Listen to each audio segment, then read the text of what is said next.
About 66 million years ago, at the end of the Cretaceous period, the planet lost its dinosaurs. Everyone knows that this happened because of a global catastrophe. But what happened immediately after the mass extinction? I decided to go back in time for a while and see for myself. And it turns out that everything was completely different than we're used to thinking. Today, we're going to visit a planet that humans haven't yet set foot on, a planet that was almost destroyed by a meteor strike. You'll find out which of the ancient inhabitants of the Earth died immediately. You'll see who managed to survive. You'll learn what climate changes they had to face and how the Earth was recovering from a monstrous disaster.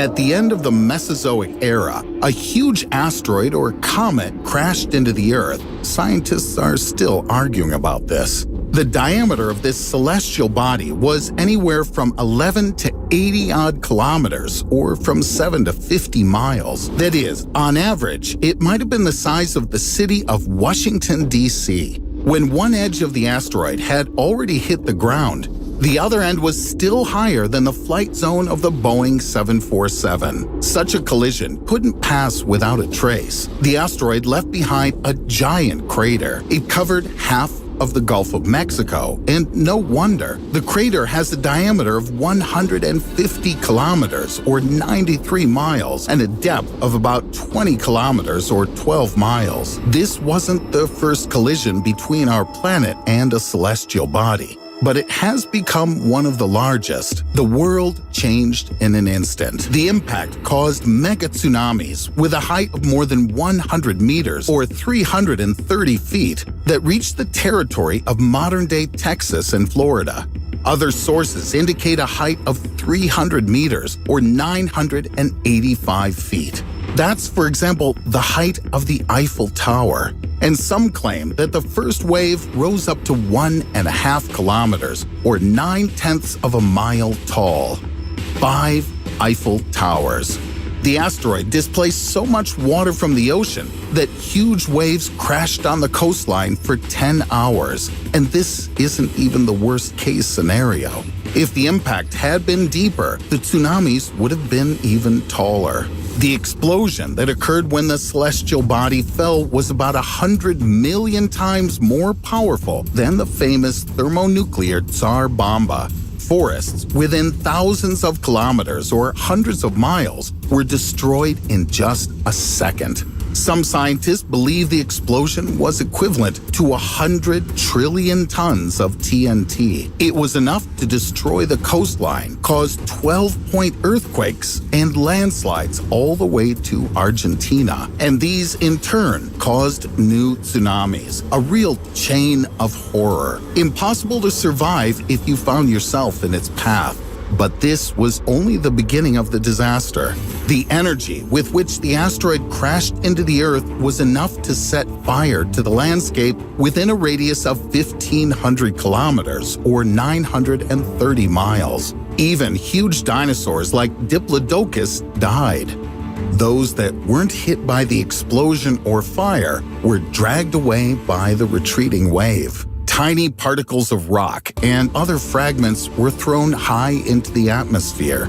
Later, geologists have found these fragments all over the world, because after being blown into the air, about 40 minutes later, the particles began to fall rapidly. They were like drops of hot glass. Their kinetic energy was equivalent to 20 million megatons of TNT, and all of it was converted into heat. Each falling particle turned into an incandescent lamp.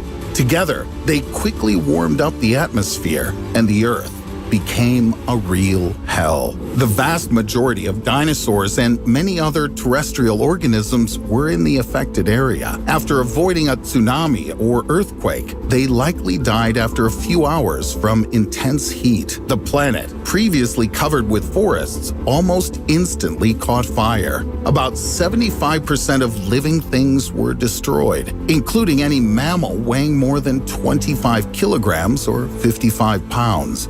Acid rain oxidized the oceans. Half of the plant species also died immediately or within a few hours. Soot from the fires combined with dust from the impact blocked the sun's rays. The Earth was deprived of sunlight for about a year. This greatly affected the climate. In the end, some of the plants that managed to survive the impact also died. After these, large herbivores miraculously survived. Then carnivores. Water ecosystems were also destroyed, but not completely. For example, turtles and the ancestors of crocodiles managed to survive. Some researchers call the environment of that time lunar, desolate and barren as it was. It was almost impossible to survive in such conditions, yet life on our planet didn't stop. As I said, all of the big animals died. Those who remained began to repopulate the land.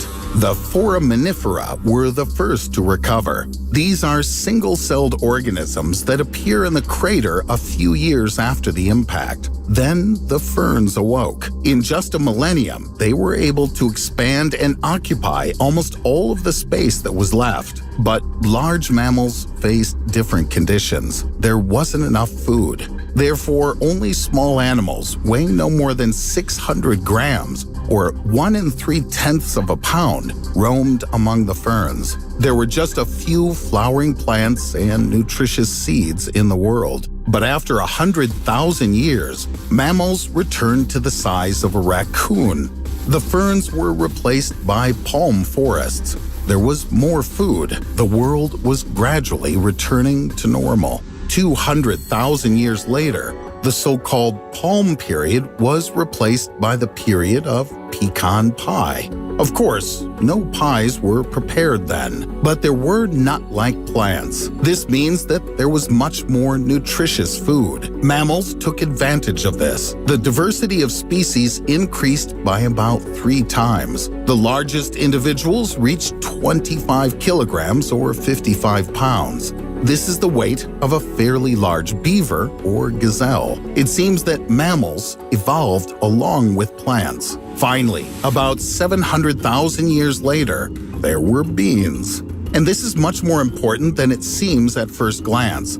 Beans worked as protein bars for ancient mammals. They further increased the size of the animals and at the same time, the diversity of species. At this stage, the future rulers of the planet weighed more than 50 kilograms or 110 pounds. This is about the weight of a large modern cheetah. The ancient mammals were 100 times heavier than their ancestors who lived among the ferns, and less than 1 million years had passed. Yes, for a human or any other creature, that's a very long time. But for evolution, it's nothing. The oceans recovered much more slowly. Scientists estimate that it took them about 3 million years. Only then did the flow of organic material return to normal. New species took over the vacant ecological niches. Paleontologists consider birds to be one of the few surviving dinosaurs. Their non-avian relatives died out, but a small portion of lizards still adapted. Most likely,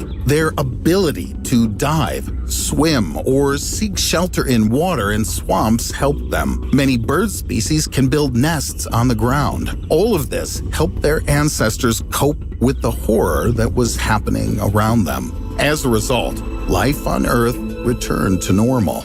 Over time, evolution led to the appearance of humans. This wouldn't have happened without the asteroid hitting the Earth. We can say it was a trigger for human evolution. But what would happen if such a disaster struck again? Well, you already have a rough idea. Surely most of humanity wouldn't survive a new attack from space, but our planet would certainly recover. Life goes on. Despite the fact that we're talking about events that occurred tens of millions of years ago, today scientists know quite a lot about them.